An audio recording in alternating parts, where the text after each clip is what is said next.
Verbal Riot. Hey guys, how's it going? Welcome back to the show. We are doing a Thursday night show. That's 2 this week, man. What the hell am I doing? But yeah, no, I want to double up because you guys know last week I had tragedy in the family and couldn't do the show. So this week I wanted to come back strong and let you guys know I'm here. I'm making up for last week, and I got a special guest that I can't wait to bring on. And she's risking a great deal to be here, to be honest with you. She's risking her career, her reputation, all for us. So, we got to show her some love, especially in the comments, and welcome her. And I guess, you know what? Why wait? Ladies and gentlemen, I bring you the queen of the red carpet, Sari Cohen. As soon as I figure out these buttons.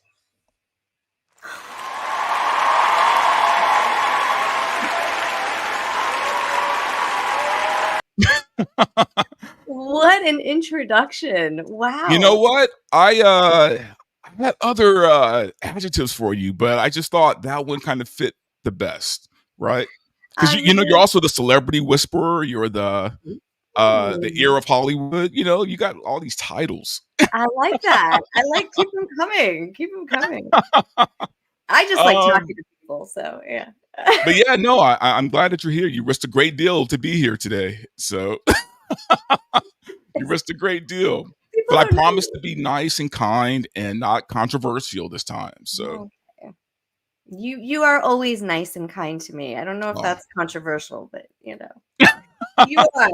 are. Thank you. I was trying to remember earlier today, because we've known each other for a while now, right? And I think we've circled the same Hollywood waters for like a while, but we never like really connected until like 2 years ago, 3 years ago, maybe. It was after COVID. Yeah, it was. It was after COVID. It was, but not long. It was like when we started kind of resurfacing again, when it was a little just after the pandemic. It was at some kind of Comic-Con, LA Con thing. But yeah, that was really after the storm. God, yeah, that was such a weird time, man. Especially being in the industry though, right? I mean, like, what did you do during that time? Like everybody else, for the first 6 months, lost my mind. Sure, of course. I think we were all kind of trying to figure out what exactly was going on. But yeah, I mean, we were doing a TV show, and so nobody really knew what to do without in-person events at that point in time. So it took a solid 6 months until we figured out Zoom. And then we were kind of off and running again. But that was a very strange time for many, many reasons. Yeah, no, I mean, look, we were fighting for toilet paper, okay? I mean, we can say it was a weird ass time. I mean, okay, like it was if you came out of that sane, good for you. It's like, I don't know how many people actually made it out sane, to be honest. I think that was the tipping point for most. Oh yeah, no, I came out of there with a lot of damage. Yeah. A lot of damage. Yeah. That's probably why we connected so well after. I know, right? Yeah. I remember, what's crazy? Like, I remember because you've been to many, many film threat parties and you've been to award this. And I remember one year we did it, maybe we did it for 2 years, but one year we did it at a drive-in. Like, I don't know if you were there, or at least it wasn't a drive-in. It was like we were on the roof of a parking structure, right? And people were all in their cars, right? Because we couldn't be next to each other. So we were all in cars and we had a screen going. And I remember thinking, like, this is the most weirdest shit I think I've done in a long time. So weird. It's even stranger now to look back on the movies and stuff that came out about being in the pandemic, because it was so relatable at the time. And you look back on it now and you're like, oh my God, that just seems like, what world were we living in? I mean, you know what? I remember people were watching those kind of movies during that time. And I was like, this is too close to home, man. Like, I can't. Like, I'm just going to watch the Tiger King and smoke weed and be happy. Like, I am not. I am not going to watch a movie about a germ killing people. Well, think about how many shows or documentaries came out at that time that probably would not have been successful had not everybody been at home, trying to figure out what to do with their lives, or Well, just you know what? survive. But it was kind of really the birth of the streaming services, right? I mean, that's when other companies were like, "Hey, we have to adjust." Warner Brothers started working on theirs, NBC, and now we have all the garbage we have now. So much just saturated in it. Yeah. It really is, and we're gonna talk about that a little bit later. But yeah, it was just a really surreal time, and I just remember like any gathering that we could be a part of, we were just jumping at the chance because we were just so tired of being locked away, you know? Yeah. Yeah. It was wild. It was one of the so bizarre too. One of the shows that came out at the time. Have you seen The Circle?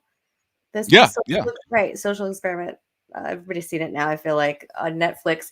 But it was so bizarre. It actually was shot before the pandemic and then debuted at that time. And so, in some weird like episode of Black Mirror, here we are at home watching everybody isolated, talking to each other online. I'm like, this is Yeah, the stars kind of aligned for that show because it seemed like perfect timing. It was. It Like was. perfect timing for that show. But you know what? I mean, if I'm being honest, I'm a and this is embarrassing to say, and most people don't know this about me. I am a sucker for all of those Netflix shows. Love is Blind, The Circle, all those Netflix reality shows. They're total garbage. I know that. I know that they're total garbage, but I'm a sucker for Oh my gosh, I love you even more now. I did not know that. Why I was very, by the way, anti all of that. I so was I. hated reality shows. I dating reality shows. I was never a Bachelor fan. And then 2020 happened and Love is Blind also, the birth of the sleeping giant. Love is Blind came out on Netflix and I'm hooked. Now I went back and watched every season of Love Island in every Oh God, country Love that Island. exists. I Yeah. mean, I'm done for now. Yeah.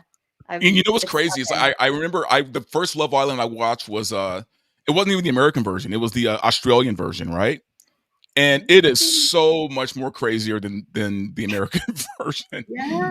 It's just The you it's like no shame. Yep. It's gratuitous. It's crazy. And from that I got hooked on that show. And then I started Yeah. watching the American show and yeah. The UK version is the best. They really Oh, it are absolutely is. it's so wild, and then you start really, like, getting it's so wild. You start watching all the different cultures and really how everybody interacts in the dating world and how it is different from country to country, but, the UK one is definitely my favorite. I think there was just something like cathartic about watching garbage TV during that time. Like, like because at least we could rely on it. We could rely on garbage TV being garbage, and there was something almost comforting about it. So I think because that's when I got hooked on all those horrible shows. You know what I loved about it? You know what actually really got me? Because it was 2020 really was the year of the documentary. There were all these underdogs that came out that just again would not have had the spotlight. But shows like Love Island, I think what I like so much about it is you have these people who are really bad at love.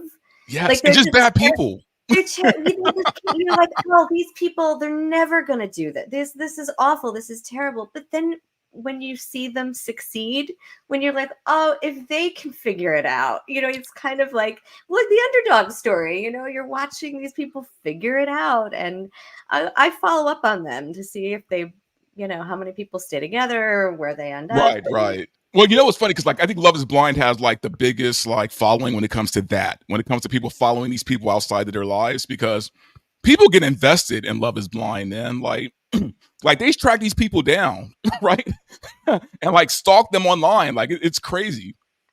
I'm gonna admit something to you now. My dream is to actually host a dating show. Let's That would be incredible. learned it. Didn't know it was a dream of mine, but it is now very You much know so. what? I want to will this into existence for you. Like I want this to happen. I'm gonna make 'Cause I love want to see this. happen. That's insane. Yeah, I ashamedly, I watch these shows and It's entertainment is entertainment for a reason. I mean, it's like you really can't knock it because it does give us this. It provides an escapism and a joy, and this is why we do what we do. that's true. And you know what's fun? It's kind of fascinating about, especially like not Love is Blind, but Love Island and just shows like that is I love the psychology of once you have so many hot people in the house together, someone has to be the least hot. Right? Like, who's that girl out of all or guy who's like out of all the hot ones there, they're the least, right? And then they know they are, right? But yet, in any other world, they'd be the hottest, you know? Yeah. It is quite a. They're always the ones going, I never have to do this. I'm never the one chasing. So okay. Yes. Right. It's like when they have to work for it because they normally never do. Yeah. Well. Welcome to the real world, but I know, really. Right? But not really. Yeah, guess what us regular people have to do? Us trolls, you know, who live under the bridge. Guess how we have to find love. Forget dating apps. We're still like carrier pigeon. Yeah, no, it's. I don't even know how people date anymore, to be honest with you. I Like don't, these days, I don't either. I'm like especially these Gen Zers. I have no idea how they even date. No. You know, it is a very strange world to navigate. I feel lucky enough that the dating apps did work for me. So I mean, like on the other Worked end for me too. yeah. I found my girlfriend through a dating app. See, I mean, this is like, so yeah, the idea of, you know, I guess facilitating love for people, it's a worthy cause that, you know, should be binge watched on television. For ratings. Well, that doesn't hurt. But you know what? I think there's also something comforting in knowing that these people are train wrecks, right? Like there's something comforting in knowing that as beautiful as they are trash pandas, you know? So I don't know. I feel like more psychology. There needs to be books written about this, or just more like someone needs to dive more like deeper into the psyche, right? I love that part of it. There are people that everybody has their reasoning for watching what they want, especially when it comes to reality. Oh yeah, you know, they all have their what bonds them to a show. But yeah, like I said, for me with shows, particularly like Love Island, is just watching these people who are bad at love. They don't know how to do it. They don't know how to date, or they are used to being the hottest person in the room, or there's not a whole lot going on upstairs, or they're, you know, just the normal reactions that we have to treat people with like a level of respect. They don't have it. So right, because they never had to. Right. So watching them learn and then succeed at it, that's my joy. I like seeing people win. You know, okay, so I do when it's genuine, right? And I think that's what I like about Love is Blind, because I think the BS comes to the surface pretty quick. Mm-hmm. Right? Like that last season, only one couple got married, right? Like out of the 6. Right? Because all the other couples were horrible people. Oh. There was so much about that season that I didn't like. I feel like they were changing the formula a little bit. I mean, especially when you look at how original the first season was and kind of how just nobody knew what they were getting into. I don't think they knew the level of celebrity that they were going to walk away with. But to actually see, just in the past couple seasons, the vanity behind some of the people and what ends up coming out, or like some of the things that they're hiding, like the people, and you really can't escape it on social media these days. Everything will be revealed. You can't hide it. If you've got a girlfriend or a fiance and you're going on a dating show, right, you can't hide anything. The world is gonna know. I mean, and how do these people not know this though, right? Because they're young enough to know that they live in that age. Like I can see if these contestants were on my age, right? Just old and, you know, we don't understand technology and, you know, how do you use this phone? Like, it's not like people like me. It's like young people who are very internet savvy, They know what's up, and they still make these stupid mistakes, right? It's because they think they're immune to everything. I think there's just this level of like accountability, or like it's not going to happen to me. I'll be able to get away with it. Nobody's ever going to know. Yeah. Or worse, they're doing it for clicks, right? They know like, hey, if I build up enough celebrity, if I get enough people hating me or liking me, it works good either way, right? Because I'm getting attention. People are going to my Instagram page. They're going to my OnlyFans page if you have one of those. You know what I mean? Like it's just kind of like, are they doing it just for the attention now, or You're are right. they're just picking the worst people? And I am not one of those people that believes all press is good press. Like I really believe in being a good person and a decent human being, and just be the best you can be, Yeah. So yeah, it's hard to watch other people not not living by that, seeing the fallout. Like wait. But it kind of goes back to what I said though about just dating is weird now, man. It's like, I see, look, when I used to bartend, right? And I'm talking, this is fairly recently. I was a bartender when the world ended, right? Back in 2020. And I was at the bar working, and I would just see young guys come in there, and they'll be sitting right next to an attractive woman, and they just be on their phone the whole time.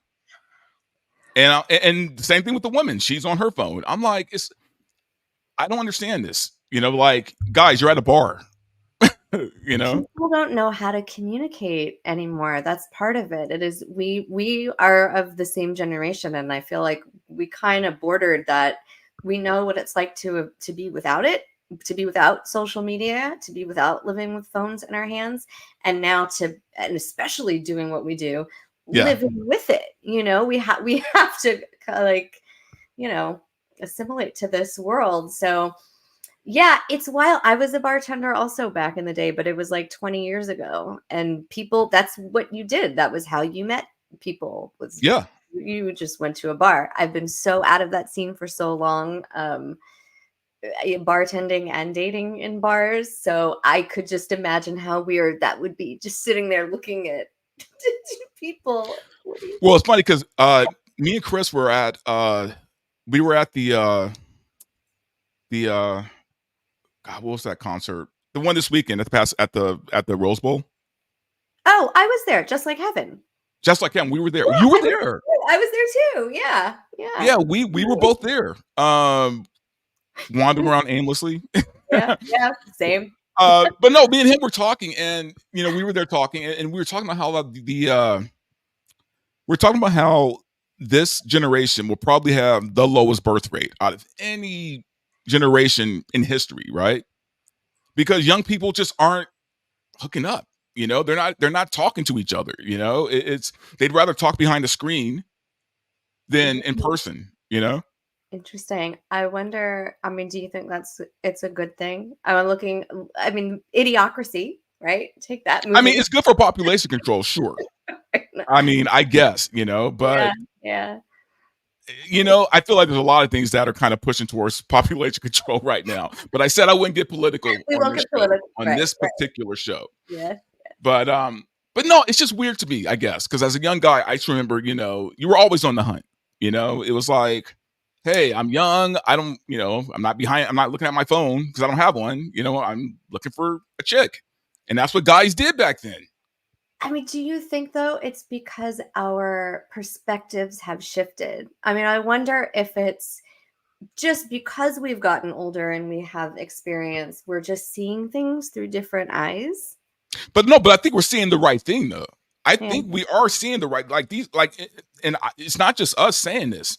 Like, there's articles about the fact that young people are not having sex anymore, like there's, or not in the way that we did back in the day. And because of that, yeah, this will be the generation that has the lowest birth rate, right? And it's also just because I've seen it. I've seen people on dates looking at their phones. Right? Like, that's just weird. Yeah. Well, you got to figure what is the future going to look like?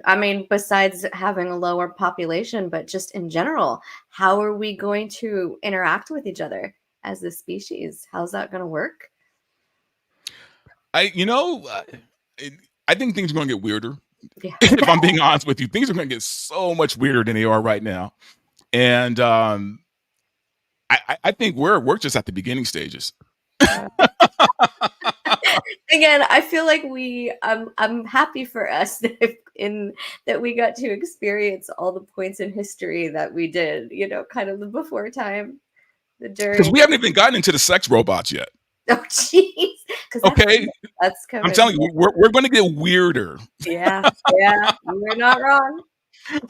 You're not wrong. I've seen the future, man. It's bleak. You've been there. You've come to warn us. I'm telling you, I've seen some things. Yeah. Speaking of seeing things, that transition. What made you decide to get into this business? Oh, wow. Okay, so I mean, talk about different lifetimes ago. When I was very, very young, I was on the other side of the camera as an actress. Tried that for a little bit when I was a kid. But really writing was my passion. Okay, And when I just out of high school, I used to do stand-up comedy. And so, yeah, really? I started doing stand up and then got into writing stand up and then kind of married my love with writing and early love of acting and started working on TV scripts and really went into that world of writing for television and then just fell into the world of entertainment journalism. It was just one job after another as a writer, trying to work as a paid writer, which is just as hard as trying to work as a paid actor. Yeah. And, Tell me about yeah, it. I fell into the editorial space. So I was looking for a job and I had found this outlet, never wrote editorials before. And they wanted a political writer and a lifestyle writer. And I wanted to write about politics at the time. This was way before Trump even took office. I mean, we're talking Right, about right. many, many years ago. So at the time, thought it was a good idea. And I had pitched them a bunch of different things, and they got back to me, and they're like, "We want to make you our LA fashion trends correspondent." I was like, "So you didn't like my politics pitch? What? LA fashion trends?" Not even on my radar. But that led me covering fashion. I kind of really carved out my own path. I started doing interviews and it led me to carpets and junkets, and I covered music for a lot of years from that. Had a couple of, I used to write for Cracked and Screen Rant, and Oh wow, look at that. yeah, yeah, and wrote for Access for a lot of years. So I was like going to concerts and in the pit and taking pictures, and it was just meeting people through that eventually landed me on a TV show of, just working with friends and now I get to do stuff on air and talk to people about cool stuff. So it Yeah, no, it's no, that's quite the origin story. was, yeah, still I'm still working on it. It's No, that's cool though. I mean, that's I can't even remember like when and where I got started with all that stuff. I the thing is I was never like in the business. I was just always around the business because I knew the right people. I was always at the parties and I kind of didn't want to do anything with the business to be honest with you. It wasn't until about I don't know 2002 I decided to actually like start screenwriting and I was able to pitch a show around and because I knew the right people got some pretty heavy eyes on it and we unfortunately couldn't come to a deal because they they wanted to make some changes to my script that I was at the time not willing to bend on, but looking back I'm like damn I messed up.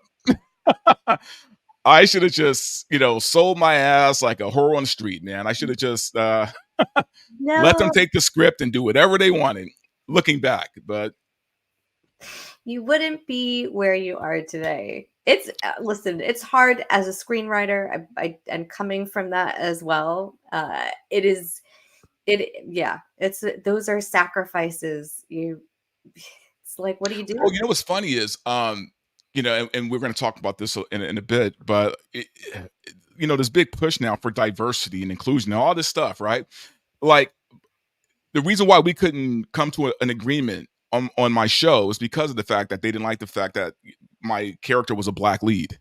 So it's just funny now we live in this time of, you know, inclusion, you know, and equity. And it's like, where was my equity back then?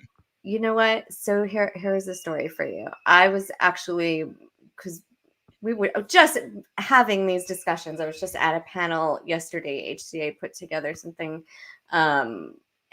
Anyway, my point is, we're looking at where we are now. When I was auditioning for stuff back in the day as an actor in the 90s and early 2000s, there were two roles that you went out for.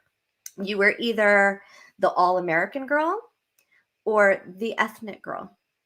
Oh, no. That's what you were called. I was always the ethnic girl, right? You're ethnically ambiguous. I didn't have blonde hair and blue eyes. I'm not like Right. normal, you know, that type. So I was always told I could pass for anything. You're never going to be the main character. I remember my very first agent sat me down and said, Wow. we have to do something about your last name. The little Jewish girl. You're always going to be the little Jewish girl. If you don't get rid of your last name, you're never going to work. And this was as a kid.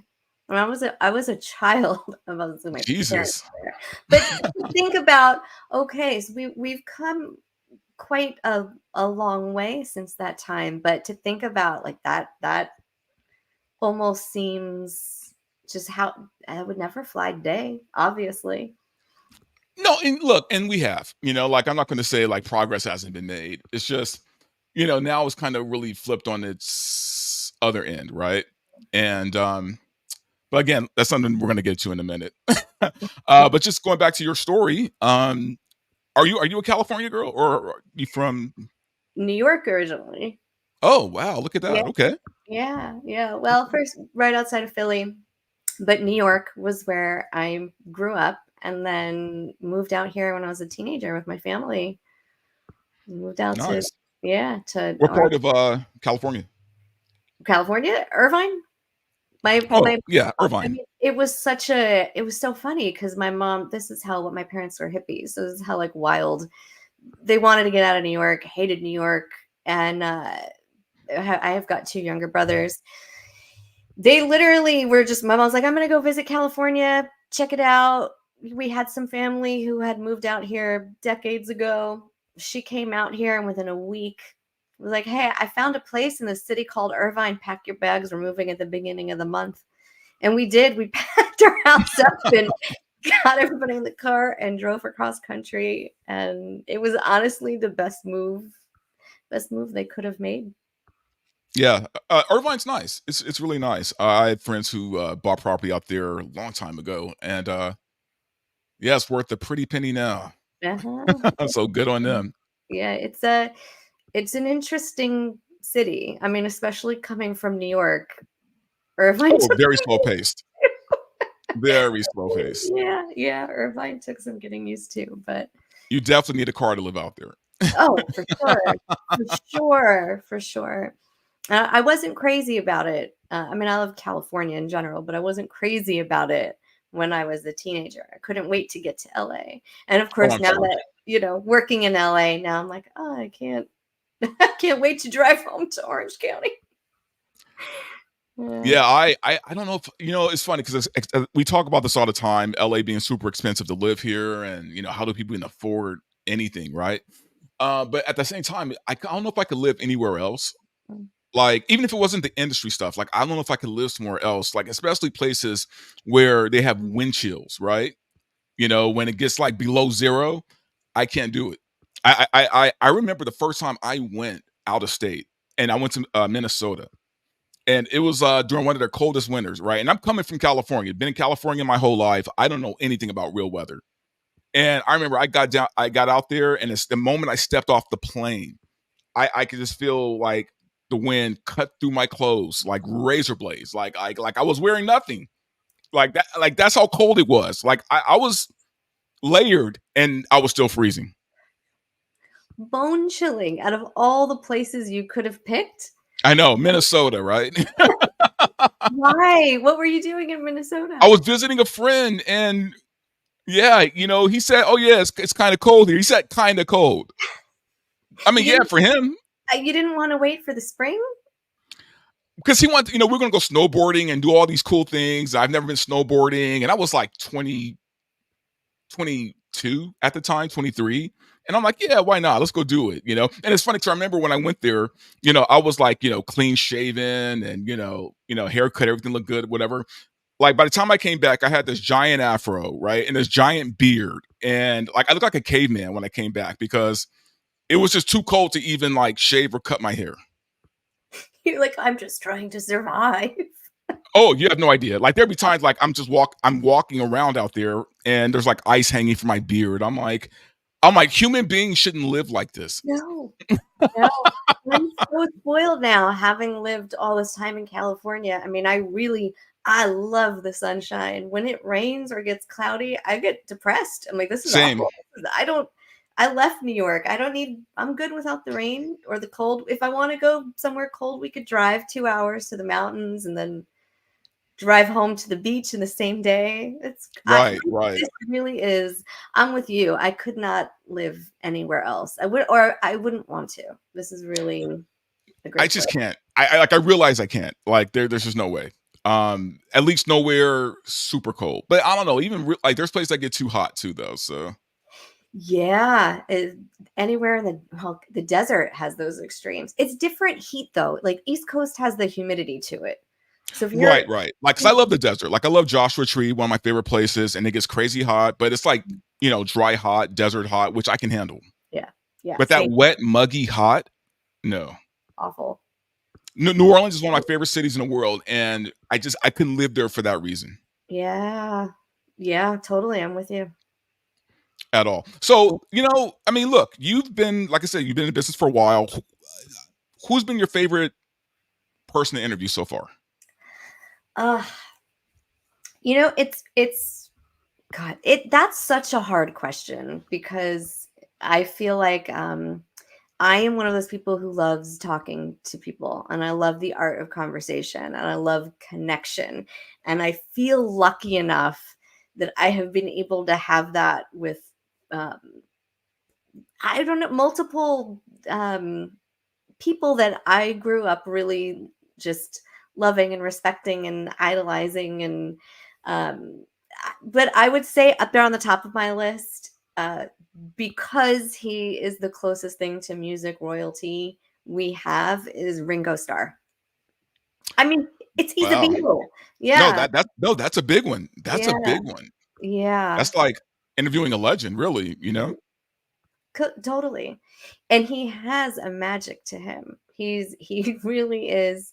I think for somebody who is so incredibly famous and could be any way he wanted to be, he was the nicest guy, That's and cool. That's cool to hear.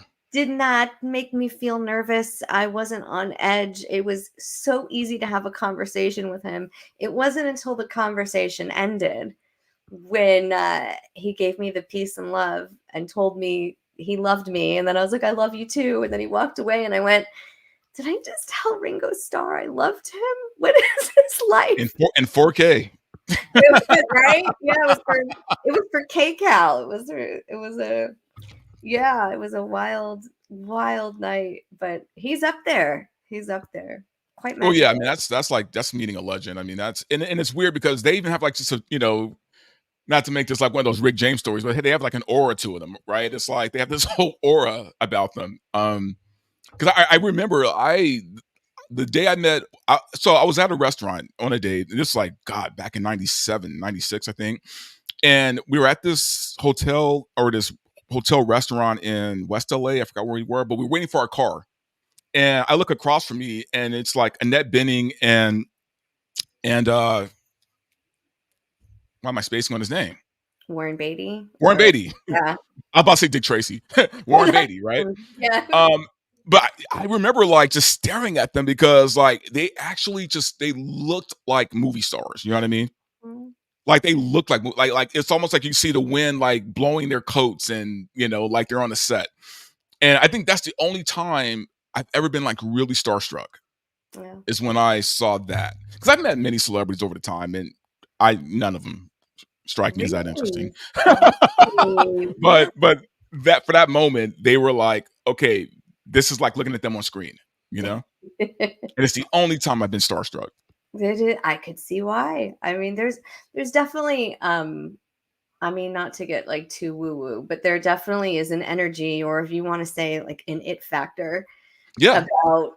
about celebrities or certain artists that they carry that with them, and it's Well, cool. Like when you love them, and then they end up being cool.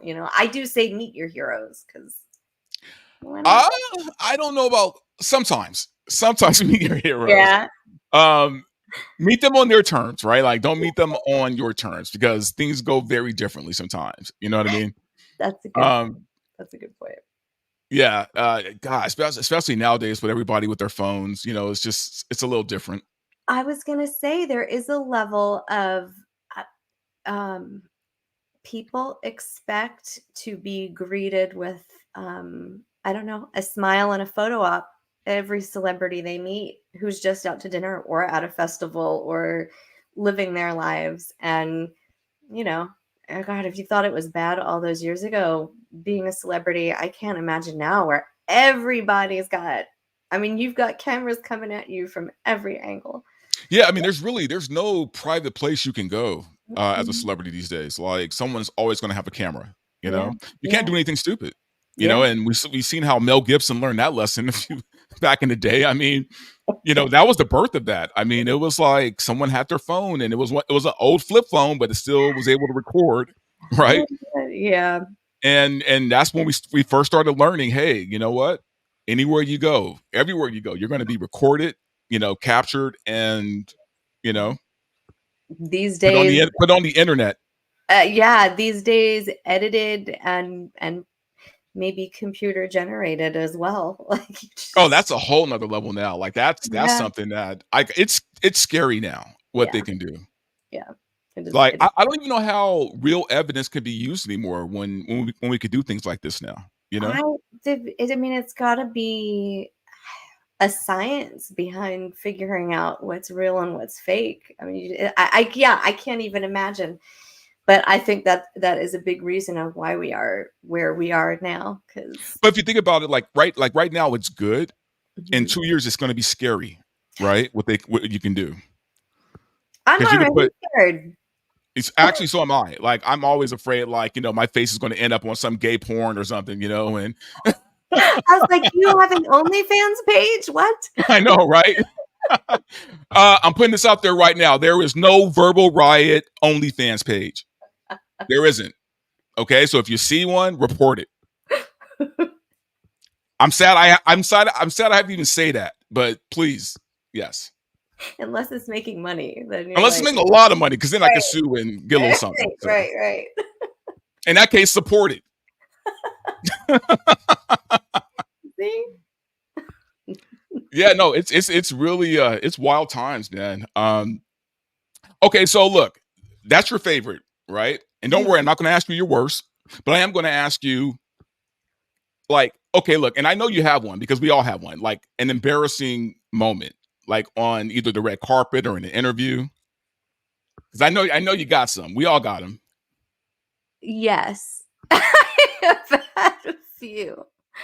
Um, and these things, these things scare me. There are certainly, I look at entertainment reporters out there.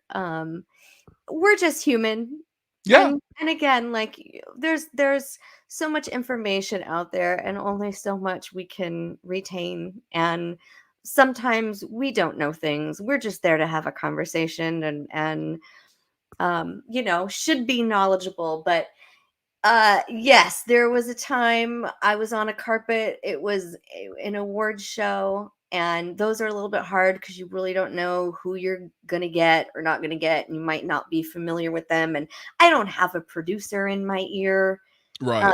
um, telling me one way or another, but yeah, sometimes when you go off the cuff or you listen to what someone else says and you pick up information, it might not be the right information. Uh, so yeah, there's been a couple times. One actor, I didn't realize he had worked with another actor before, And I didn't watch the show, and I had asked him if he was excited, to be meeting him tonight. Oh, he played my father on the show. Oh, gosh. Thank God we can edit this.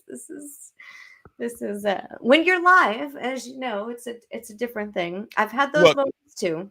I warn my viewers all the time, man. When things are live, things can go bad real fast, and the fact that they don't is just pure luck.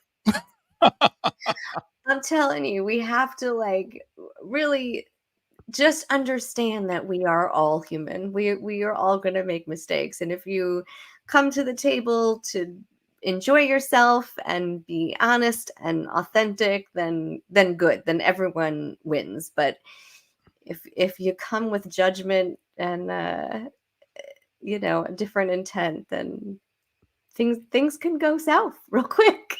Yeah. Yes, they can. And Yeah. and God, in this industry, everything is about intent. So Yeah. Yeah.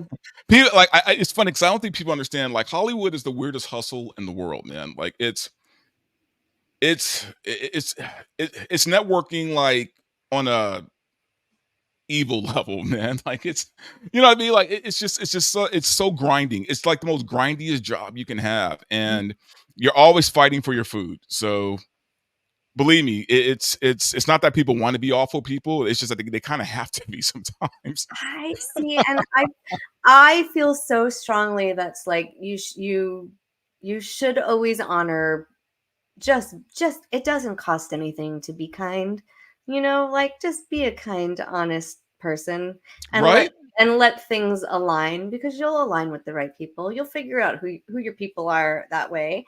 And the ones that want to be cutthroat, I mean, I guess for them it's sink or swim. It's nothing on the other end of it is that important to me. It's like just live your life, have fun, be good to others, Yeah. and that's it. That's it, really. That's that simple. So that was your most embarrassing. Yes, probably. There were, I mean, 'Cause that's not bad. there were a couple. There were a couple. Like I said, it was just being on the carpet and things happen fast, and you don't have all the information. Like I have asked some pretty dumb questions before Oh, those are the worst. Yeah. that I just didn't know. Again, award shows, because Yeah. you try so hard in doing this to be as prepared as possible for every junket, for every carpet. I mean, you watch every episode of the show, you watch all the interviews that have been done before, you understand what that person is comfortable talking about or not talking about. You've got parameters sometimes on what can and can't be discussed. But then there are other situations where you don't have control of all the variables. And if you don't know who you're talking to, you kind of just have to go with, yeah, you're just having a conversation with somebody. Keep it as vague as possible. But yeah, like I said, we're all human, and sometimes we make mistakes. It's just when you do it on camera, it lives forever. Yeah, and everyone knows. Yeah. So Have you ever called someone by the wrong name? yes. Yes. That is absolutely the worst. Terrible. That is like because there's no rock you can crawl under at that point. Terrible. Yeah. I did mine on live TV. I fully admit it. And it was bad because I got it from other people had told me this was this person. Oh And no. so I had gotten it from 3 different people. And, when they got to me and I started the conversation, the first question went well. And then the second question did not. And it was as awkward as you could ever imagine. No, I've been there. So yes, I know. It's absolutely the worst. Because like I said, there's no way to sleek away gracefully after that, right? Yeah, but I feel like own your awkwardness. Like Yeah, just own it. that is you just be accountable. Like, yes, that was me. I own it. I'm not perfect. I feel like I have the luxury though these days, especially like for me, like because there's a good chance if I'm out there, and I'm in these situations, uh, I'm pretty sure my edibles have kicked in by that point. So I can always use that as my excuses. You know what? Completely sorry. High as a kite right now. So Oh, I'm curious what yours was now. I'm curious what your I who was I talking to? And then this guy, and this wasn't even like somebody big. I was talking to one of the guys from Backstreet Boys. Chris, is that his name? The yeah, not so attractive one, right? I'm Um, not a big and I remember, I kept talking about in sync stuff with him, right? Because I thought he was part of that group, right? Because I didn't know who he was. And the whole night I'm naming off all these in sync songs to him, and he's just like, I'm like, and then afterwards, they tell me, hey, that's not. And I was just like, wow, y'all couldn't have stopped me anytime sooner. Like, like well, they let me cook, right? But like for the wrong reasons. totally been there. Totally. Although what's funny though is like they had that rivalry, so that's even I know, more which made it even more so. Like, that's, you know, that was yeah. I mean, look, it is what it is. It's just, again, blame the weed. I feel like in sync fans everywhere were probably really excited about that. Yeah, I don't even know if that reel saw the light of day, to be honest with you. That's good. Thankfully, because yeah, that was embarrassing. Mhm. And it was like one of my first times really doing that stuff. So I was nervous, I freaked out, totally spaced out, completely spaced out, obviously. And live to tell the tale. So, and believe me, it is not the first time I made an ass of myself. So, and it I won't be the last. I It won't be the last. I love that. It's that's I kind of feel like that's how it should be. I own my silliness. Like Yeah. I know I again I'm yeah. Just Because what be can you me. what can you do in that moment? It's like, Mhm. okay, it is what it is. It is what it is. And you have to be able to laugh at yourself. I mean, we are not out there curing cancer. We're not, No, you have to take again entertainment. That's what we do. it'll end up on a blooper reel somewhere, and then people will forget about it literally by the next day. Right. Because Well, because our attention spans are that short now. that's true. That's true. Or it'll live on forever and yeah. That's true. It'll make the best of real.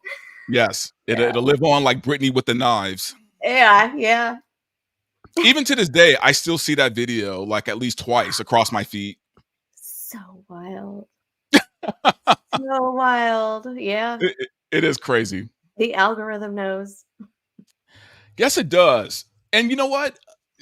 And this is a really weird transition, but so obviously, we do this because we love, movies, right? We love film, the whole deal. And I know for me, I always, even over the past couple of years, things have gotten weird. I still look forward to like, summer movies and that kind of thing, and just going out and popcorn movies and drinking and having a good time, right? Mhm. But I don't know. Like I've noticed, and I guess everyone else knows because they're writing about it, that the box office numbers are bad now. They've been bad all year, and I don't know. What do you think about that? Like, what do you contribute this to? Well, we're up against a lot. As we talked about before, streaming really changed the game. And everything is merging. It feels like just this constantly evolving merge of bundles. I don't really know. I feel like that is the future. Also, obviously oh wow, look at that. Yeah. The Yeah, strike, I just pulled this up on yeah, Variety. It's marginal decline. the strike obviously played a huge part, and sadly enough for me as such a big TV fan, lost a lot of shows that I was just really on. Um And this summer, I don't think things are going to get better until later in the summer. This is like the first year, I want to say, since 2009 that Marvel hasn't opened uh, with a summer movie. They've got Deadpool and Wolverine coming out like later. They do, but I keep hearing that's yeah. Is that an MCU film though, or a Fox film? Right? Like, I guess that's the weird part about that. I mean, I know it's all owned by Disney, so it doesn't matter. But Talk about, I think it's well, yeah, it's the first R-rated Disney Marvel right. film. Like I think that is gonna be basically what saves the box office this summer, in my opinion. Oh no, you're Um, not wrong. That's but absolutely what's going to save it. is it gonna be enough to, if you ask me, like, are you gonna get people out to the movies, or are people gonna stay in and watch, the binge watch the new season of Emily in Paris? Probably the latter. you know, it's Yeah. just, No, it's I agree. I don't think there's many movies that are going to bring people to the theater in the numbers that they want them to have. Like, I'm sorry, I just don't think Twisters is going to do it. you know, no, it's just not. Deadpool and Wolverine is probably the biggest thing happening this year, yeah, right? yeah, Outside of Dune 2, which happened, and I think Deadpool and Wolverine might beat those numbers as well. yeah. So I think they will. I think they will. I was glad to see the success of Dune 2, but was not really surprised by it. But yeah, I think that's really what we're looking at. Other than that, I mean, there's not really anything that I foresee being even, like a surprise summer hit that's going to pull it through. and it's kind of crazy because I mean, this stuff does obviously affect what comes now or what comes later. I mean, right? Because studios are already feeling the hit. To be Mhm. honest with you, I feel like Disney has, and I'm just jumping to Disney as an example. They, I, I'm curious about their real numbers. You know what I mean? Because I don't think they've seen real profit from any of these films. Not at least for like on the level they need to. You know what I mean? Like Yeah. I just saw this the other day. Um,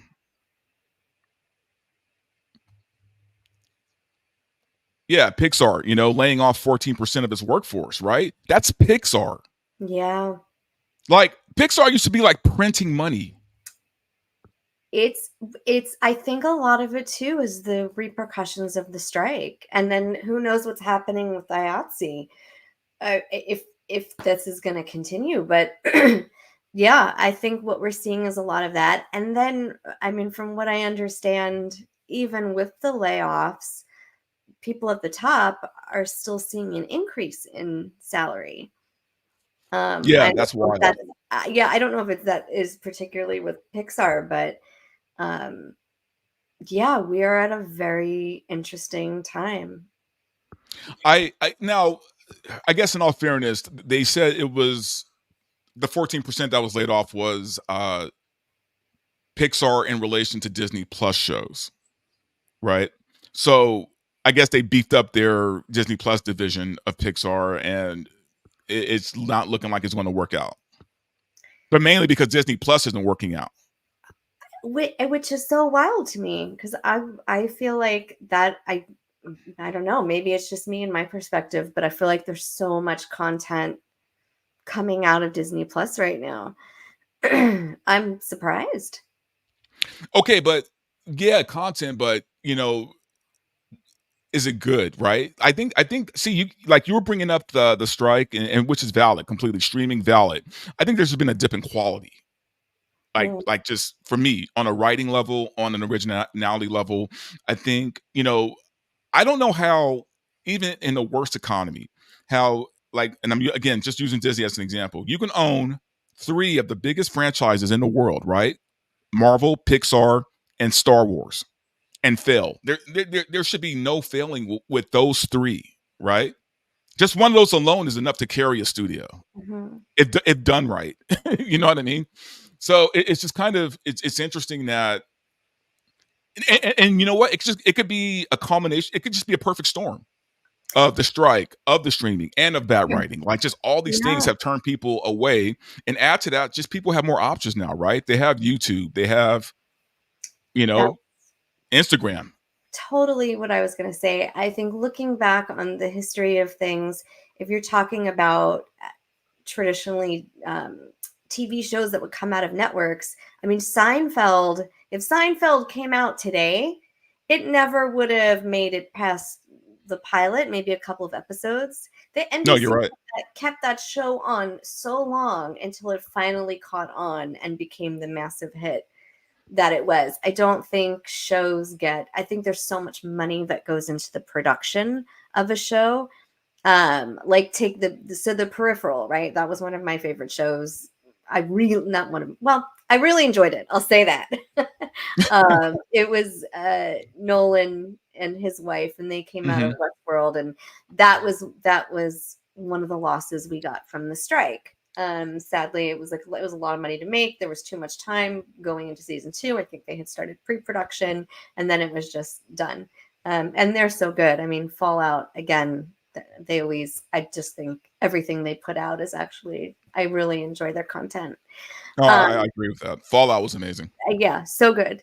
Um, but I do feel like, yeah, the way we consume content these days, like television is dying. To Yeah.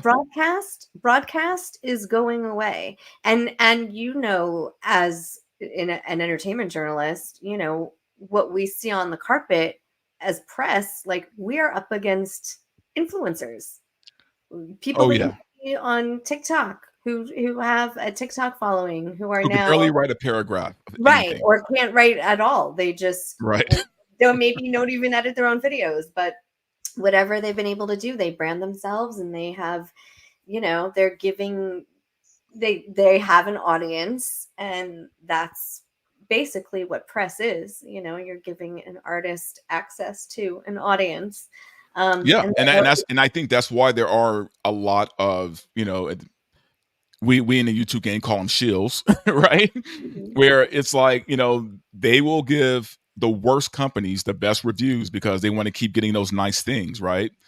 They want to get the goodie bags, they want to get the access, right? The early access, they want all these things, so they're willing to lie, or at least uh, compromise their their integrity a little bit, right? Just to keep that access. And that's the thing. They're doing this for access, right? They're not even doing it for a paycheck, which or which that which hurts journalists even more. a lot of them are getting paid right now and getting the celebrity status out of it. Well, It's some like it's so wild to see. Yeah, there's like a whole revolution of it. So I feel like sadly movies and TV are going to fall that way too, is just how people consume their content through Instagram and TikTok. yeah, So that's and I don't look. And me and Chris were talking about this as well at the concert. We talk about this all the time, really. But we're saying that it's just this generation doesn't really appreciate movies, right? The way our generation did. Like for us, going to the movies was a big deal back in the day. I mean, for me, it still is. I still love going to the movies, but back then, especially when you were young and you were with your friends and you would just that's what you did on weekends. You would go to the movies, or you would go to Blockbuster and pick up some videos, right? But totally, you were always watching movies where this generation really doesn't care. totally. Yeah, it's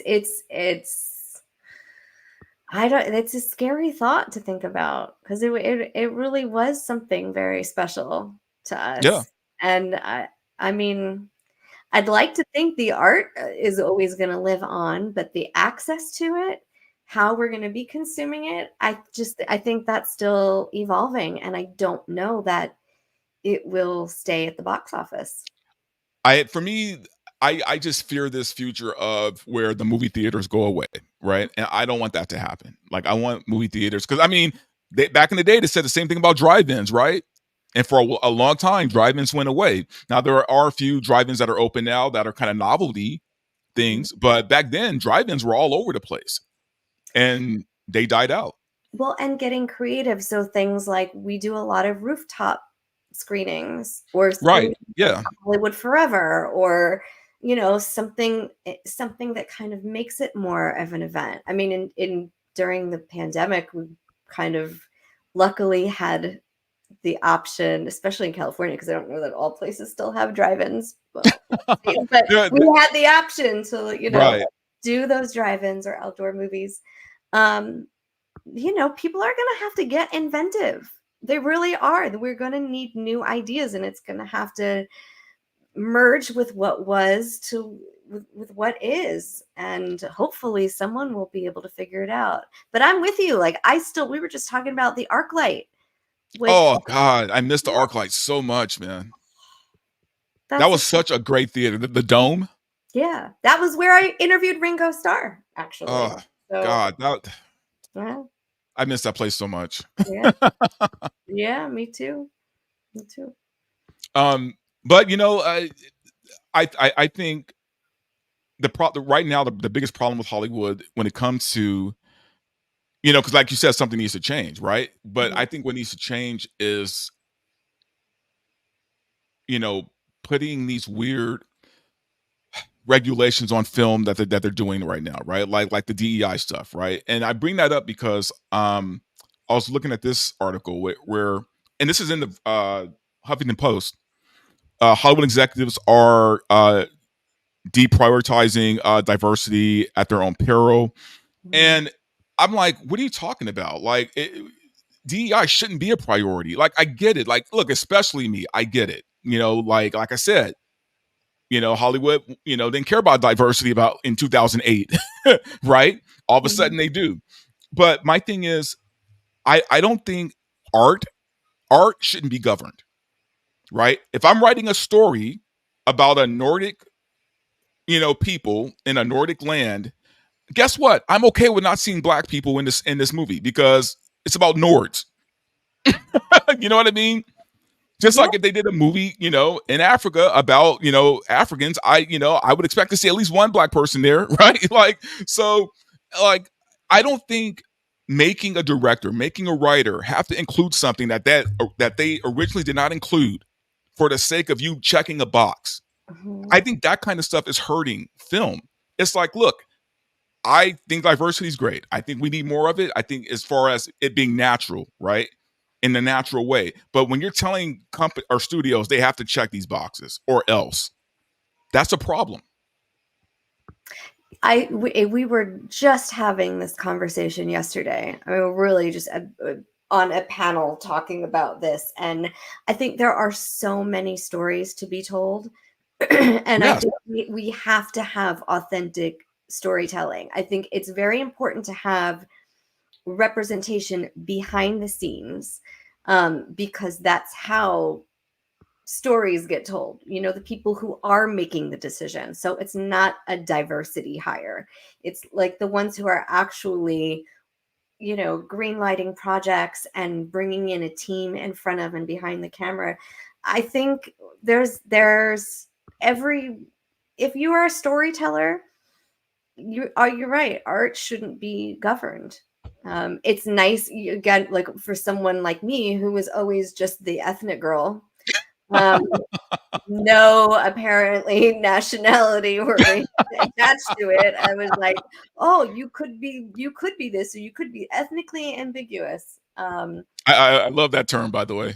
Which always, I mean, it's so horribly insulting, and just, you really have to have, um I don't know, it's not take those things personally and just understand, like, see the nature of change in this business and really where we were, because when you come from a place like that where there Yeah. wasn't a lot of space and the ethnic role went to anybody, um, who wasn't blonde hair or blue eyes, Right. now you have multiple platforms with multiple stories that are relatable to the individual and the human based on their experience. Like, that is important, because people identify in so many different ways these days. Like, if you have a No, story. and Hollywood did need a wake up call for a long time. Yeah. It was like you said, it was like, they had their own checklist even back in the day, right? It's like, oh, okay, we need a redhead, right? We need this, we need this, we need one gay guy, just one. He has Right. to be flamboyantly gay. He can't be like one of these conservative gays, right? Right. It's like we need one black woman, you know, one, and it was like this checkbox, right? And while the rest of the cast was just, you know, oh, just cast any white person, Mhm. right? Again, Yeah. cast many of them, right? So there was a time when that garbage was going on, and it is better. It's good, you know, to see that now at least there's opportunities, right? But I just feel like right now studios are again trying to monopolize or monetize. I'm sorry, their progress, Mhm. right? Like they're trying to say, look at me, look what we're doing, right? We're making sure that this character who has normally been white, right? We're casting him as a black person this time, right? It's that kind of stuff, right? It's the parading around of you know their show pony that they're trying to get a checkbox on, you know? Well, that's why I think it's more important now than ever to be the people behind the scenes who are calling the shots. Because that's really where you're going to see the stories you want. Like if your movie gets made the way you want to make it, it's going to be authentic to you.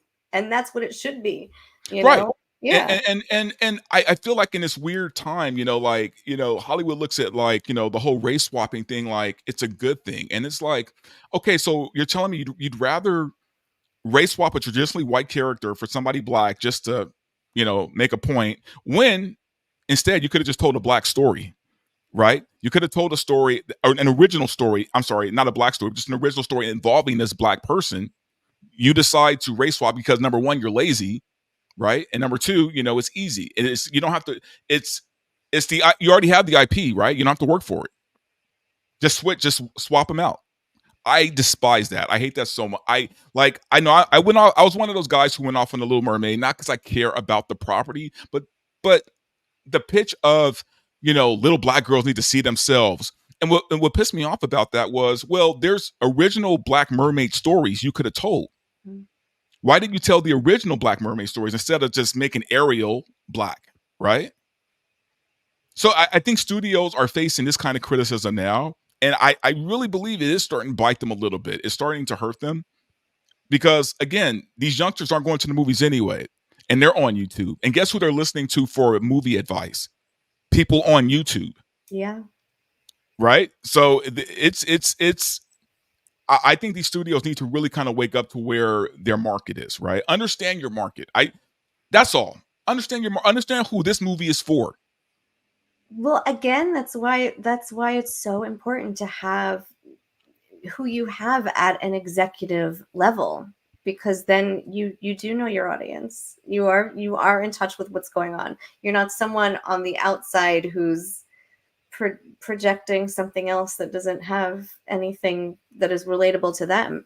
So yeah, I mean my advice and all that would be like, get involved, make stuff. you You know know what? We've been saying for a long time, especially on Film Threat, that you know there's never been a better time to make your own movie than right now. Yeah. There's never been a better time in history than to make your own thing right now. You already have the equipment in your hands, most likely, right? Mhm. You can make a whole movie on your phone, and we both have seen movies done on the iPhone. So I mean, like, I think this is the time for independent artists. Totally. I think this is the prime time for independent artists. Totally. Inventiveness. I mean, everything we were just talking about with keeping the art of the movie alive, not only on screen, but how we consume it. You really need that innovativeness. You really need that innovation. People to step in and see beyond what was and what is, and really be able to. It comes down to just being authentic, telling authentic stories, and finding a way to do that reaches people. And I feel like that what was so great about the 90s, right? Like because we came from that era of like Tarantino and you know Spike Lee and Robert Rodriguez, right? And Richard Linklater and just all these great indie artists who all did their own thing and kind of just like made independent film cool. Yep. You know, to the point where now every studio wanted their own independent like department, right? Oh yeah, after Pulp Fiction, oh my Oh gosh. God, I yeah. mean, that was it became a trend. That But that you know, I mean, it's funny because Tarantino gets a lot of shits, and some of it's deserved. I don't know, but I met the guy a few times. I love him, and I want to get into film because of him. If I'm being honest, I think that the movie that made me want to get into film was True Romance. Now, funny enough, it's a Tony Scott film, but it's written by Quentin Tarantino, and that flavor of film. Because once I saw that, then I saw Reservoir Dogs, then I saw Pulp Fiction, and I was like, okay, this guy is the greatest filmmaker of all time in my eyes. Right? Like there was nobody like him. And then he had the romantic story, right? Of the guy who just worked in a video store, and was discovered, and made these legendary movies, right? Yeah, his origin story. I think that was also the thing about the 90s is like people like us who grew up on those stories. That's where we saw representation was like the this person beat every odd, they were just like us working in a video store wanting to make it big, and then here he didn't have to do the studio system. Like he bucked the system, right? He went over their heads, and it was like this whole like legend built. Yeah, I feel like at some level we still want that. We still we do. It just oh my God, I would love to meet the next Tarantino, the next Rodriguez, the next like I would love to meet who's next on that list. But it doesn't seem like there's that person yet, I think there is. I think there definitely is. It's getting seen, We'll know it when we see it. It'll arrive and we'll be like, this is it. It'll look a little different, but yeah, but I welcome it because we just I feel like that inspiration just we're lacking it so much right now. Like everything is so corporatized now, when I felt like the 90s felt like the Wild West of filmmaking. It was just like we're just going for it. I remember being on film sets like doing straight up guerrilla filmmaking. Like we were breaking laws, we were like being chased by cops, like but we were making movies, and we didn't care how we did it, and and it was just a good time. Gosh, even normalizing reality TV. That was such a foreign thing. It was like you can't do that. You can't get away with that. You can't follow someone with the camera there. Like that was. And then the real world came, and right, and life changed after that. Right. So yeah, it is gonna keep evolving. I think it's just we need to, I don't know, maybe open our minds a little bit more to welcome, like you said, the next Tarantino, just in a different package. Like I said, independent film is the way to go. I think it's the future. I think that if you have a story to tell, do it now. Because it'll never be easier than it is right now. And Film Threat, they'll review any movie you send them. So you can get your movie reviewed by, all of us are pretty much certified on Rotten Tomatoes. So any one of us who, critiques your movie will show up on Rotten Tomatoes. So, you guys, if you have a film, send it to Film Threat. Mm-hmm. That's my plug. That's my only plug. No, Film Threat is great. That's you guys have been the champions of the independent filmmaker for as long as I can remember, and that is so needed. And it's so funny too, because like I said, we hang out in the same circles, and like so when we go to these events, right? And I think that's why I saw you like the first couple of times at these events, right? Like the CCA events and things like that, right? And I remember going to these events, and look, they're okay. My thing is I enjoy the free booze, I enjoy the free food.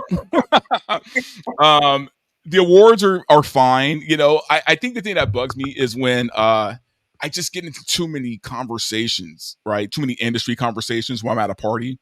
Like, I don't mind a little bit because I get it. I'm at the party where you're supposed to have those conversations, right? But then it gets to the point where because you always, and I say this because you always end up talking to that one person you don't want to talk to. And that person wants to talk for a really long time. And you got to just find a way to like be rude and be like, look, I'm sorry, man. I got to go, Are we talking about like fellow critics, or are we talking about? Yeah, it's fellow critics I'm talking about here.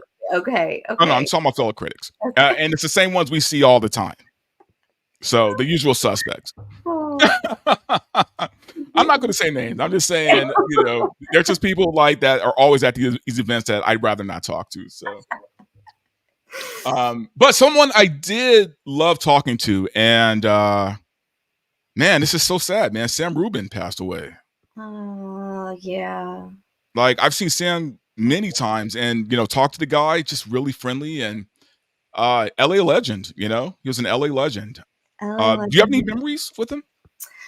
I had never actually met him. I remember coming here from New York, and very early on, he was.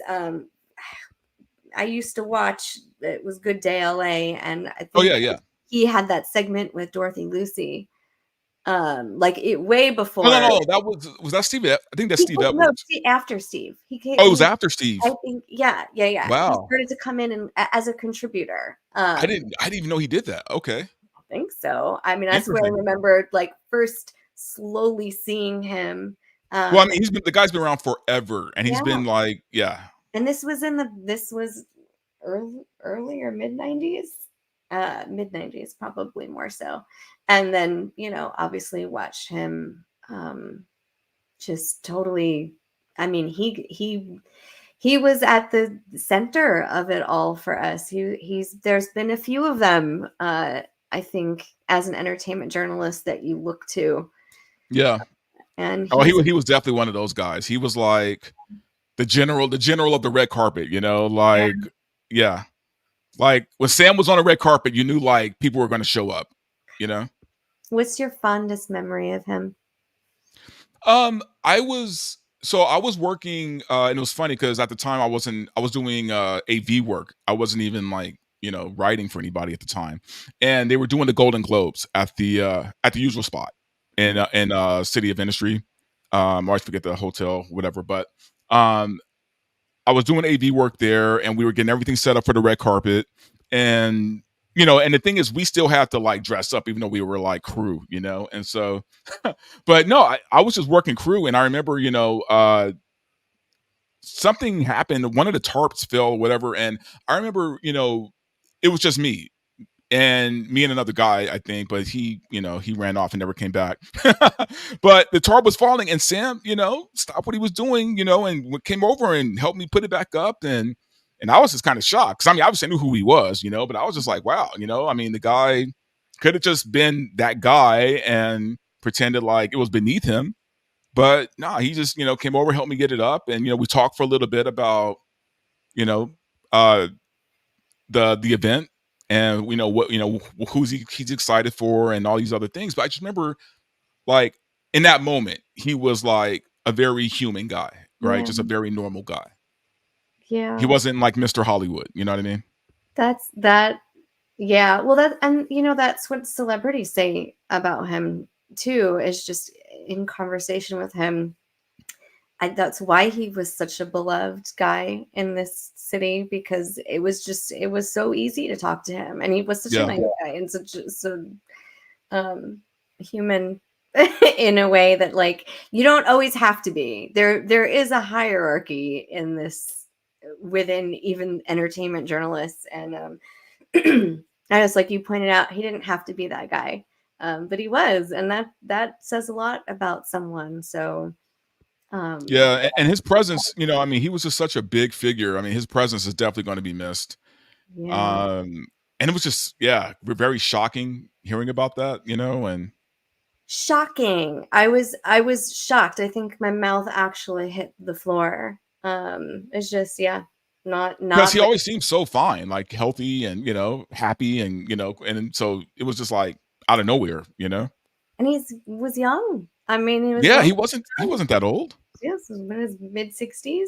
Yeah, I mean, That's it's too young. it And I is, it is. feel awful for his family. Um, but yeah, he really left his mark in Hollywood. Really. Yeah, I mean, it's definitely going to be a hole left for sure. Oh, sure. And it was kind of cool seeing all the celebrities who were writing in about him, and how he was always just the best guy for to interview. Like he just had that and as I hate to even make this comparison, but he had that Bill Clinton way of of talking to people. Where Very like, look, smooth. say what you want about Bill Clinton, he has his issues, right? But from what I've heard about the guy, he's very personable, and he always made you feel like you were like the most important person in the room. I think Sam had that quality with even celebrities, right? And I think they just appreciated that. Yeah. Yeah. So. It's definitely a sad day to get that news. So Yeah. yeah, he left a big hole, that's for sure. Now someone has to step up, and that should be you. Might as well be you, right? Us. I feel like we make a good team. You know what? I feel like I'm too controversial for the red carpet, man. I think I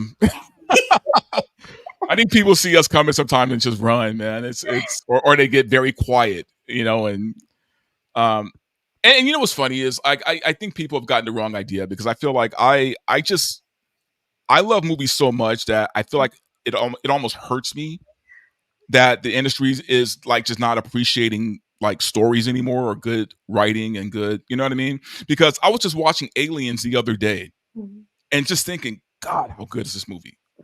How, like, and it takes me back to that kid watching Aliens, right? And I'm like, what movies today do that to people? Like, what makes them see it and be like, yeah, 20 years from now, I'm going to remember that movie, and it's going to hit me when I see it. Like, I can't see that happening with modern movies right now.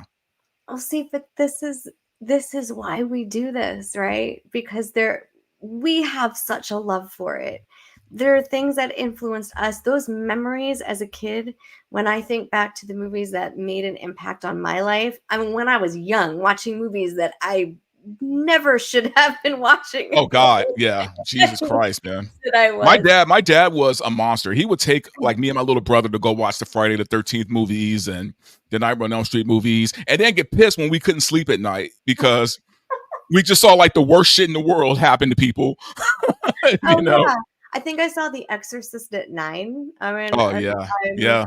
I mean, but the love that we have for it, and that is something that I think is so important, and that translates and resonates with people, because there are people today who are not involved in the industry, or they want that connection to the artist that they love, or the movie that they love, or the things that impact them and make a difference. And I've always been so proud as an entertainment journalist to just be that conduit, to just be able to sit and have a conversation with someone who is making good art, and be able to bring that to someone else, knowing like that's going to have an impact on them.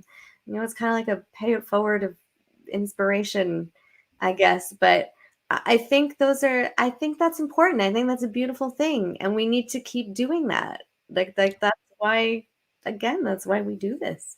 Well, I mean, I always look at it like, for me, it's like, it's sacred, man. It's like, stories have always been humanity's way of uh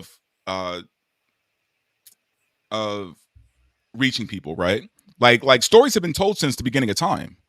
Like people have always told stories. Yeah. Now, they didn't have the visual medium we have now, but they've always told stories. And I feel like stories are so important, just to all of us, because they reach a part of us that we probably wouldn't reach on our own consciousness. Like we need those stories. My favorite book of all time, and it's so weird as a grown man saying this, but it hasn't changed. My favorite book of all time is still Through the Looking Glass. Alice in Wonderland. That is my favorite story of all time. And like I just feel like Lewis Carroll had he was beyond his time with that story, and what's crazy is that story has been done over and over and over in different ways, but still that same central story, right? Of being in this foreign place, right? And not in this reality. You look at the Matrix. The Matrix is basically Alice in Wonderland, right? I mean, it even makes the references, right? Like that story has been told in different ways throughout time, right? That's what a good story does. And I think that's why I'm so hard on movies. Well, but it's not really about being hard on them. I think it's kind of having a standard. Like there are so many different ways to tell a story too. Yeah. Just when I was younger, I didn't realize that I loved the art of storytelling until I was a lot older. I didn't know that's what it was. First it was acting for me, and then it was Right. writing, and then maybe photography, in music photography. And if I were a musician, it would be telling a story through writing a song Exactly. lyrically. Exactly. Or so I think there are different mediums, um, but the art of storytelling itself is beautiful. And yeah, I love honoring that. And you know what? And that's why I feel like, DEI on the official level is counterproductive to it, right? Like, because now you're forcing it instead of like letting an organic story be told, and I just feel like, once studios really finally get this lesson, like they might start seeing an incline, right? Of people like, going back to theaters and, and if they know they're going to get a good story told, right? Now, don't get me wrong; they are fighting an uphill battle. It is what it is. Like we already said. Besides, what people have considered the woke stuff, which I think is a small percent. It's more so that they are competing against too many things, and there's just not enough money. Mhm. Like when it comes down to it, there's not enough money. Like these streaming services, it was a fool's errand, right? To think that they can compete with Netflix. Netflix is a technology company; they're not a film studio, so they knew what they were doing. Like these studios thought they could just hop into the game, right? Like Peacock and all these like studios thought they could just hop into it and be fine. It's like no, because there's no way you could produce the amount of content you need to keep this viable. Well, There's just no way. everybody's bundling. And it's so funny to me. I also just having this conversation where I was like, we had cable. I mean, we had this. Yeah. This is the wildest thing to me, is that I don't know why there's some kind of like strange disassociation of like this happened with cable. The whole idea of like people aren't going to go to the movies, and then cable happened, and we had a giant platform where you could access all these different channels. And now here we are with the streaming services, and it's like it's doing exactly the same thing. It's just trying, I don't know, you can't reinvent the wheel, I guess. It's just I maybe just trying to find a way to make it But more but lucrative. but I don't think you have to reinvent anything. Like it's people there. Look, there's nothing wrong with repetition, right? Like people will see, the same movie 5 times. They really like it, right? Oh my god, I can't even tell you how many times I've seen like. I'm trying to think what movie I've seen the most. I think The Big Lebowski. I think I've seen probably like Jesus 12, 15 times. Like uh Empire Records, I think I've seen like at least 20 or 30 times, right? Like and it's funny because like I remember when I was like knee deep in film criticism and I'll admit I wasn't kind to a lot of filmmakers in You my reviews. I look, I was just being honest, right? I was trying to be well, I was look, so I'm fair. I'm very fair. What I do is I base your product on the resources you had going in, right? So obviously if you made your film selling blood, right, to make money for that movie, I'm going to be more generous with you than a studio that has all the money in the world to make a good film and they still don't. So I'm pretty fair. But I did piss off some people along the way for sure. um, but look, man, at the end of the day, I stand by everything I've said about any film that I've seen because you know what? That was my opinion of it at the time. So at least I'm going to be honest with you. that's what we have. That's why people come to you, because they want that honesty and they know what they're going to get from you. Like that's enlightening to me to hear you say that, and having that kind of standard. Oh yeah, I don't get invited to many things because of it for sure. Anymore. I used to get invited to a lot of things, but now it's like I think the word is out, so well, every listen, critics are the when I first really stepped into the world of being a critic, I got lost in the idea. I remember my first critique of my review was where's your opinion? Because as a journalist, you're told to be objective, right? Sure, yeah, of course. Coming from a place where you're not supposed to have an opinion. You're supposed to present Right. The information facts. and then let people decide. And so for me, it was kind of learning of, all right, I do need to insert my opinion and what makes me an expert, but it is the idea that everybody, the whole idea of an opinion, it's because it is subjective to your experience, what you like or what you don't like. Like, people know they're going to come to you. They know what they're going to get when they know your voice, Right. they know they are going to get an honest review, an honest look at something based on your likes or dislikes or standards. And that's the importance of critics. Well, what's funny is people on the lower end of that appreciate it. People on the higher end don't appreciate it. Everybody's a critic. But what I mean by that is, like, studios really don't want you to have your own opinion. They want you to have their opinion, right? And those are the people I'm hardest on. So yeah, well, it's why I don't get a lot of invites to things. So yeah. I'm really surprised Disney invited me to the Indiana Jones thing, because, like, yeah, I don't know how that happened, because I will say this about Disney though: when they do invite you to a screening, man, there's a bunch of food and drinks, and they really try to bribe you. There was no saving that movie, by the way. There was no look. I couldn't have wrote a good review if I tried for that movie. So I'm sorry. That might it's in my top 5 of the worst of the past 5 years. Like, wow, I did not like Indiana Jones. Like, I could. There are so many things I just did not like, man. Wow. I just think it's time to retire. We're just retire the character, retire the franchise. We didn't need to see, Indiana Jones with arthritis, right? Like, we didn't need to see this. Like let the legend die a legend. Like, I just, there was no need to bring it back. And I'm feeling the same way about Star Wars right about now. Just let it die. Maybe resurrected in like 10 years, but just let it go. But see, they can't, because they got Disney Plus to fill. Yeah, it's well, listen, I mean, that's we have the ability now with all the content and all the streamers at our fingertips to turn the channel if we don't like something. I've already gotten rid of like 90% of my streaming services. I think I'm down to Amazon Prime and Netflix. I think those are the 2 I have left. I was just gonna say, you have to keep Netflix because Love is Blind. Yeah, so I have Netflix and Amazon Prime. That's it. I got rid of all of the other. I had like 7 at one point.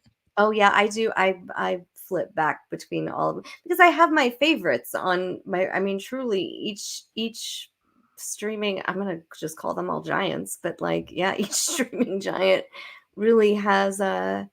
I don't know. I miss cable. I miss the days where you had. Sometimes I do too. Even though like 90% of the channels were garbage, you had that 10% that you loved. Yeah. And it was always there. all in one place. This makes it very hard, and Yep. Well, all these streaming services have basically become cable at this point. Right. That's totally my point. And all of that is like, we already had this. People got rid of cable to just basically do the same thing and pay more money for it. It's like you're trading $100 a payment for another, right? It's like, it's all you're doing is moving around the money, but the money is still going out. So yeah. And you're paying more. I mean, you're paying for a service, and then you're paying on top of it to view things that you can't view without paying more for it. I mean, I don't know. I mean, I'll be honest, I miss Blockbuster. I just miss just going to the video source. Like, remember that? Like, there was just times like you would just go just to browse. Like, and it was an event. Oh my gosh, I remember walking to a Blockbuster in the 90s and asking if they had the movie Kids. Remember? Oh God. You're Right. crazy. Well, that was the reaction I got from the woman. God, that movie was that's the roughest movie I've ever seen, and that says a lot. Well, when you are a kid or a teenager growing up in the 90s and Yes, no, I remember. indie movies, I mean, that was, of course, and I grew up in New York. It was like, yeah, of course you got to watch kids. We walk into Blockbuster, and I thought this poor old woman was going to have a heart attack. She just looked at me. She goes, oh, this is a family store. Oh God. And I thought, but you also have that little room in the back, you know, with the curtain that's like, Oh no, I remember the lower budget video stores. right. So But that's how they survived, man. That little red curtain kept a lot of stores in business. So I'll tell you. because we didn't have all the internet porn we had back then. So you had to go to that one store that you knew of on the corner next to the liquor store. See? And make that embarrassing trek to behind the red curtain. I'm not speaking from experience. I'm saying I've seen it. Of course not.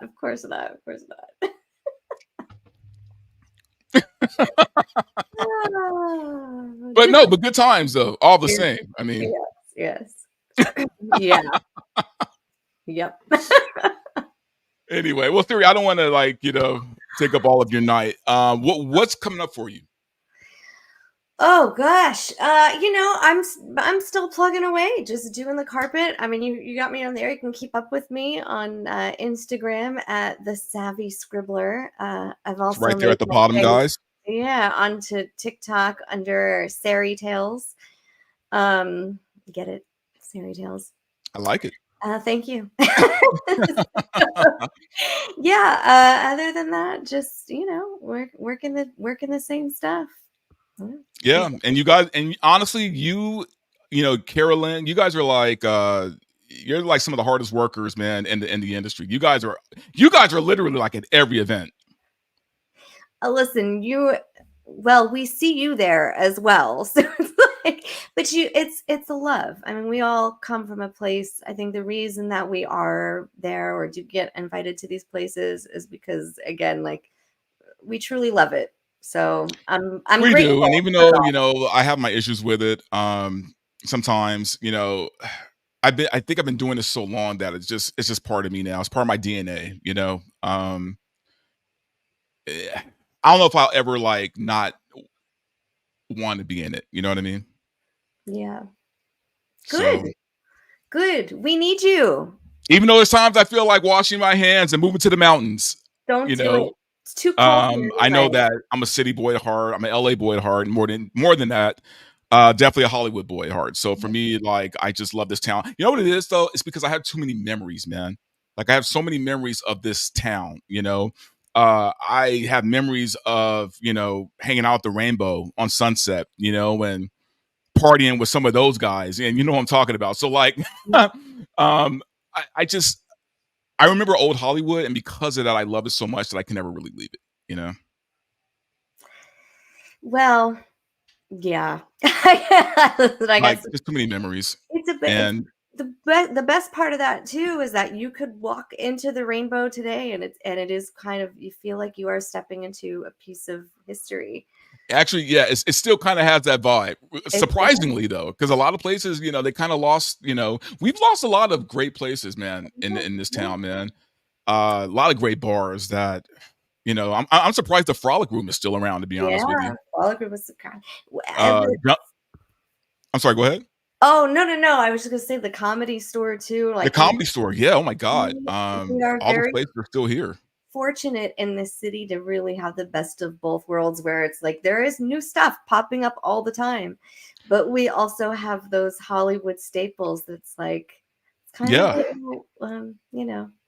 no, it's and somehow Jumbo's Clown Room is still around after 50 years, which is wild to me. But like LA will fall into the ocean and Jumbo's will still be open somehow. So right. With the same people still working there. Same people, man. But yeah, I have so many great memories, and I love this town, and the industry is just kind of like a part of who I am. So even to this day, I'm still working on film scripts. Every now and then I'll dust them off and be like, well, they like diversity now. Maybe I should repitch this. I mean, or make it. We were just talking Or about make it this. myself. No, you're absolutely right. You know, Yeah. put my money where my mouth is, right? Yeah. So maybe I will do that. I fully support that. Maybe it's time. Yep. I mean, because I'm not getting younger by any means. I should probably do it before I'm like fully gray. What do they say? Age is just a number. We'll go with that for as long as we. I'll go with that. I'll stick with that. I'm with you. If that's what they say, then I'm hoping that they are correct. That's what they say. So I'm gonna buying into that.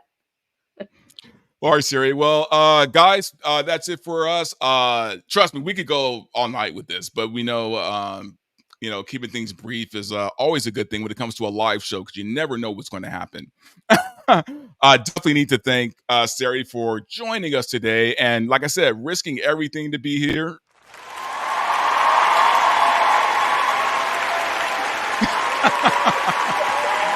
And guys, tune in Monday, usual time, 5 o'clock. Love you. I know I'm supposed to say all the YouTube things.